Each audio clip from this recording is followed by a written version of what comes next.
Tonight, the state's more than $1 billion investment to prepare the Scout Motor site is now facing another $150 million price tag. The state owes contractors for work already done. Governor says those bills need to be paid. Here's Josie Frost.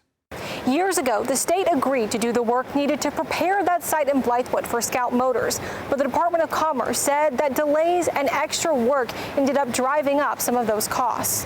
The Department of Commerce wanted an extra $150 million to pay contractors for work at the Scout Motor site. But lawmakers wanted to wait for the Legislative Audit Council to finish its investigation into what caused the overrun before giving the agency that money. Governor McMaster, however, says the state still has to pay its bills. If you enter into a contract and somebody has done the work, or they brought the equipment to do the work, or they've already started, they're part of the way through, if we have a contract, an obligation to them, then we got to keep it. According to the Department of Commerce, costs started to run up in 2023. Work had to stop for about 5 months after DNR raised issues with the wetlands permit and mitigation. During that time, more than 200 pieces of heavy equipment remained on site, adding to the cost. They also faced above-average rain in 2024. Of that $150 million, about $72 million is for additional mitigation and the cost of stopping and then speeding up the work to get back on schedule. Another $17 million is for additional dams,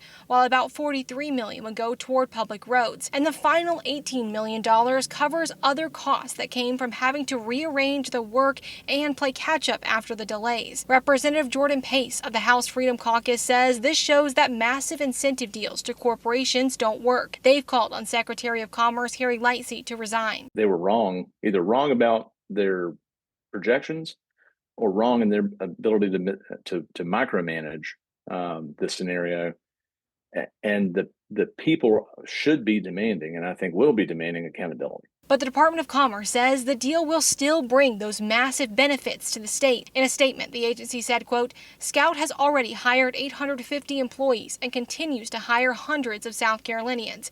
They added, to preserve South Carolina's well-earned reputation for being a top place to do business, it's imperative that we promptly address current and past due bills. The lawmakers could come back to override the governor's veto. That would take a 2/3 vote. If not, the budget will be ratified and go into effect. Reporting at the State House, Josie Frost, News 19, WLTX.